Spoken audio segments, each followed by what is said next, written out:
مگر تحمل سے کام لے کر نبی نے اپنا بنا کے چھوڑا۔ او لوگوں، یہاں سے ایک بات اور ملتی ہے، ائمہ حضرات یہاں موجود ہے، مولانا غفران یہاں موجود ہے، مولانا عبدالخالق صاحب یہاں موجود ہے، میں یہ بھی بات آپ کو آپ کے ذہنوں تک پہنچا دوں۔ سنو، جب انسان اپنا کام کرتا ہے، جب انسان اپنی تجارت کرتا ہے، جب انسان ذاتی کام کرتا ہے تو پریشانیاں نہیں آتی، پریشانیاں مصیبتیں اتنی نہیں آتی، اور آئی بھی تو انسان برداشت کر لیتا ہے۔ لیکن جب دین کا کام کرتا ہے نا صاحب، کوئی دین کا کام، تو پھر مصیبتیں بہت آتی ہے، پریشانیاں پھر بہت آتی ہے۔ آپ دیکھیں، جب انسان دین کے کام میں لگتا ہے تو ہر کوئی پوچھتا ہے کہ مولانا صاحب فجر میں آپ کہاں تھے؟ آپ نے نماز پڑھی نہیں پڑھی؟ آپ نے مدرسہ پڑھایا نہیں پڑھایا؟ کیوں؟ وجہ یہ ہے کہ وہ دین کا کام ہے۔ لیکن وہی مولانا اگر اپنا ذاتی کام کرے گے تو کوئی پوچھنے والا نہیں ہے مولانا عبدالخالق کو کہ 2 بجے تم نے ٹیلر کی دکان کھولی کیوں نہیں کھولی، آپ مشین چلائے کیوں نہیں چلائے، آپ نے ریل جناب والا وائٹ کپڑے میں وائٹ ہی کیوں لگائے؟ وہ کہے گے صاحب یہ میرا ذاتی معاملہ ہے، میں وائٹ کپڑے میں چاہے نیلی ریل لگا کے سلا دوں یا پیلی ریل لگا کے سلا دوں، تو کون ہوتا ہے بولنے والا؟ لیکن جب دین کے معاملے میں جب وہ آئے گے تو ہر کوئی بولے گا۔ اگر وہ دین کے معاملے میں چندہ کرنے آئے تو ان سے کہیں پوچھا جائے گا چندہ 20,000 روپے ہوا تو کتنا کس کو دیا گیا ہے، پنڈال میں کتنا خرچ ہوا، شربت میں کتنا خرچ ہوا۔ دین کے معاملے میں صاحب قدم قدم پر رکاوٹیں آتی ہے، اور قدم قدم پر جب آمنہ کے لال کو رکاوٹیں آنے لگی تو آقا کریم صلی اللہ علیہ وسلم کی بارگاہ میں فرشتوں کا نزول ہوا۔ رب قدیر نے فرمایا اے محبوب اپنے لبوں کو ہلاؤ، دونوں پہاڑ کو ملایا جائے گا، بستی کو مسمار کر دیا جائے گا، لوگوں کو ختم کر دیا جائے گا،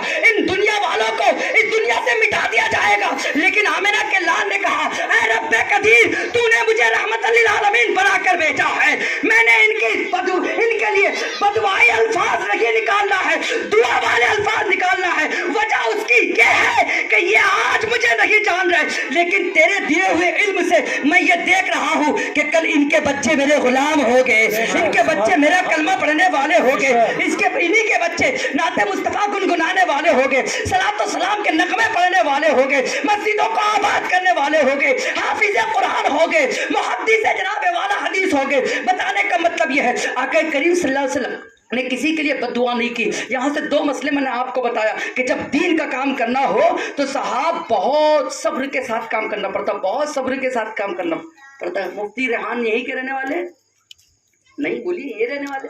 مولانا علیم یہی کے رہنے والے؟ ارے نہیں ہے، بولیے آپ، ہے نا؟ اسی طریقے سے مولانا ایاز یہی کے رہنے والے؟ آپ بتائیں، اور بہت سارے بچے، یہ بچہ اٹھا یہ بھی مدرسہ چلا گیا ابھی، معلوم نا؟ صحیح بولا نا؟ صحیح بولا کہ نہیں بولا؟ کتنے سال کی عمر میں بچے کو مدرسہ ڈالتے ہو آپ؟ کتنے سال کی عمر میں؟ بولیے کتنے سال کی عمر میں بچے کو مدرسہ ڈالتے ہو؟ 12 سال، 13 سال، 15 سال؟ ارے اس کی وہ عمر کس چیز کی ہے؟ 12 سال میں اس کو ماں سے محبت کرنے کا اس کی وہ عمر ہوتی ہے، باپ سے ضد کر کے کوئی چیز مانگنے کی عمر ہوتی ہے، محلے کے اندر کرکٹ اور فٹ بال کھیلنے کی عمر ہوتی ہے، بچوں میں ہمجوئی کرنے کی عمر ہوتی ہے۔ لیکن وہ تمام قربانیوں کو دے کر 12 سال کی عمر میں صرف دین مصطفیٰ بچانے کے لیے، مصطفیٰ کا دین سیکھنے کے لیے وہ باپ کے پیار کو بھی ٹھکرا دیتا ہے، ماں کی محبت کو بھی درکنار رکھتا ہے، بچوں کی محبت کو بھی درکنار رکھتا ہے، دوستوں کی محبت کو بھی درکنار رکھتا ہے۔ معاملہ کیا ہے کہ وہ 12 سال کی عمر سے صبر کر رہا ہے۔ ماں محبت چاہتی ہے لیکن وہ محبت نہیں دے سکتا، باپ چاہتا ہے کہ بیٹھ کر اس سے جناب والا مشورہ کروں لیکن وہ وقت نہیں دے سکتا، بہن اس کو دیکھنا چاہتی ہے لیکن وہ نہیں دکھتا، بھائی اس کے ساتھ کھیلنا چاہتا ہے لیکن صاحب وہ نہیں کھیل سکتا۔ وجہ اس لیے کہ اس کو قرآن سیکھنا ہے، اس لیے کہ اس کو مصطفیٰ کی شریعت سیکھنا ہے، وہ صبر 12 سال کی عمر سے کر رہا ہے۔ اب آگے چلو، مدرسہ چلو، جناب والا مدرسہ جب پہنچتے ہیں اس کو کبھی ملتا ہے کھانے، کبھی نہیں ملتا ہے۔ ابھی کے مدرسے کے حالات تو اللہ ماشاءاللہ بہت اچھے ہیں، لیکن جب ہم پڑھا کرتے تھے تو پوری پڑھائی ہونے تک ہم نے مدرسے کے اندر چائے کی شکل نہیں دیکھی صاحب، ناشتے کی شکل نہیں دیکھی صاحب۔ ہم نے کبھی کبھی جناب والا آپ جانتے ہو گے عبد الوحید صاحب وہاں سے بیٹھ کر وہی اس بات سے مسکرا رہے ہیں کہ مولانا صاحب آپ آج کیا بولنے لگے؟ ہم نے اس دال کو کھایا ہے جس دال کو جناب والا چاول میں ڈالنے کے بعد اپنا